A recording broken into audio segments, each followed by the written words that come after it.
There are two aspects to every donation. There is the emotional, spiritual side, which is all good, and there's the practical, material side, which is very tricky. The emotional, spiritual side is people giving to people who are hurting, which is spiritually evolved and civilization saving. That is all really good. But a donation is a material thing in a situation where material things have to be prioritized. There's no emotion in humanitarian logistics. Anything that is not needed gets in the way. And so people's donations can actually prevent people on the ground from getting the help that they need. After a major disaster, there really are no flat, dry spaces to put things. And so if there are flat, dry spaces, the relief organizations need them to stage and manage and deliver emergency supplies. So if it's raining used clothing and canned food and bottled water, all of that has to be moved aside, and it's in the elements because there really is no climate-controlled storage after a disaster, not for a long time. If there is, it's used for medicines. So all of this donated goods, these donated goods, sit in the elements and they degrade. The clothing gets moldy, the cans open up.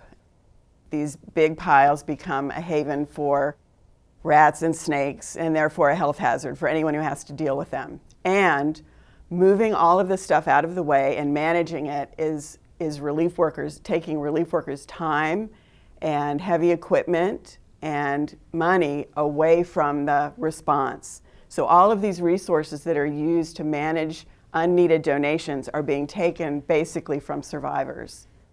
And after the tornado in Moore, Oklahoma, a very generous donor offered 28 truckloads of new furniture to the people of Moore, Oklahoma.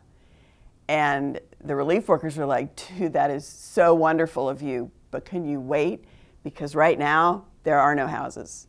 But he was excited about his gift. People get very excited when they want to give something they know is special. So up to Moore came the 28 truckloads, and all of that furniture needed to be warehoused. And warehousing costs money. And so that's money that comes away from building people's houses. So timing is important in giving as well. And it's not good to give household goods when there are no households. The best way to help survivors of any disaster event is through cash donations to the relief and charitable organizations who are working directly in disaster-affected communities. That is because cash donations enable relief organizations to meet needs as they change, which happens frequently, especially in the early days right after a disaster, which are very dynamic. Cash donations also enable relief organizations to purchase supplies close to the disaster-affected area, because even in the worst disaster, a protracted famine, there's always a perimeter of healthy markets from which to buy supplies.